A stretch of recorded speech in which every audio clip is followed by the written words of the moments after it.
welcome to Osteo and Physio YouTube channel. This month's series is all about neck conditions and headaches.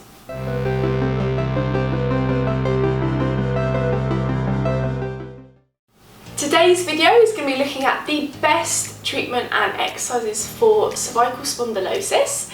This is a natural degeneration of the neck. Typically 85% of people over the age of 60 have cervical spondylosis.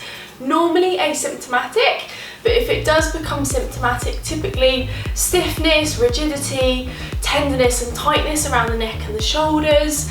What we tend to find is through movement and through strengthening around the neck that can help to treat the actual condition. The exercises and stretches that we're going to show today is all about getting movement back into the neck area, stretching around common areas of tightness that build up, particularly with cervical spondylosis, but also correcting the posture that comes in with wear and tear that typically loses that natural extension into the neck area. One of the exercises we can look at is chin tucks. So I like to imagine it's one of those giant oranges underneath the chin with this exercise, because what you want to avoid is looking down as you lift back. So the idea is if it's wear and tear and it's extension through, you drop the head like this. So you want to start to lengthen and bring back through the neck area. Jam's joining us now. So how we do this, so nice relaxed shoulders coming back.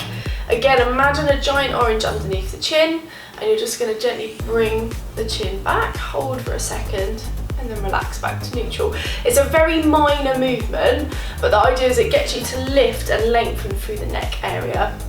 So again, just bringing that back and relaxing. I would aim to do this between 10 to 15 times. The second part is all about getting movement back into the neck area. So like I said previously, typically a lot of stiffness, rigidity and tension. So what movement can start to do is lubrication of the joints, so stretching through the muscles and then opening up through. So what we want to start to increase gradually over time in kind of a slow and controlled way is starting to get the main vector movement back into the neck. So first we want to take it down into flexion, so taking the chin down towards the chest. Again, lovely and slowly, back up to the middle, and then looking up towards the ceiling, and repeating. Continuing with the movement, we want to start to really gain rotation through the neck. Like I said previously, within a pain-free range, lovely and slowly, gently and slowly building up that movement over time. So again, shoulders back in a really nice posture, gently turning the head one way, back to the middle, and then over to the opposite side. Good, and back to the middle. When you first start out, you might hear a little bit of clicking, it might be quite stiff, so again, just reducing the range until you feel comfortable. Another tip that I really like as well with movement is that before you do the movement, you can add one of those heat pads that you put in the microwave for a couple of minutes, and then go into the movement. That can just help to relax through the area as well. Moving on from that, you can then combine some of the movements together to get the higher segments up into the neck as well.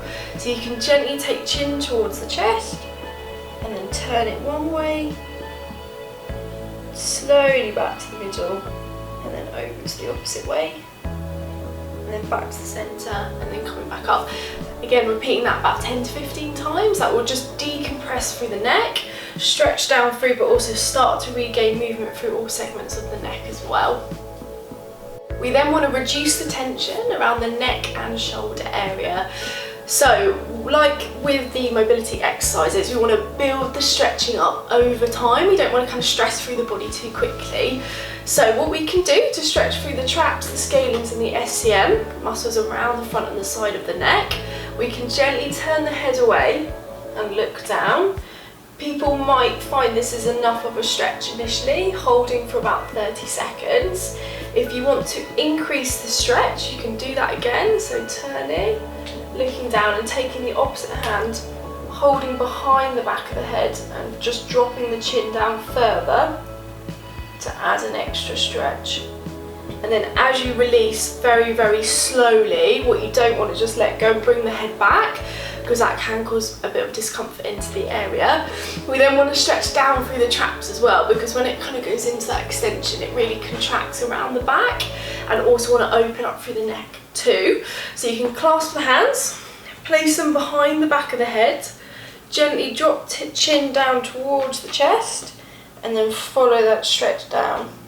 So you're using the hands to increase the amount of flexion. Holding for 30 seconds and slowly coming back up and relaxing down. You might also find stretching around the shoulders really beneficial too, particularly because when the neck comes forward, the shoulders tend to round forward, so you want to address both. So you can bring the shoulders back, take one hand across the body, other arm hooking underneath, and then pulling across. So where you've hooked, the tension and the pull is that way. So you're hooking underneath, pulling across the body, and again holding for 30 seconds. And relax. You'll feel it all around here. So round into the rhomboids, into the deltoid area. Same on the opposite side, just to show you. You want to bring the arm across, hooking underneath and pulling that way. Good. Again, holding for 30 seconds. Releasing through and then letting it relax. And repeating that a couple of times through with all of the stretches.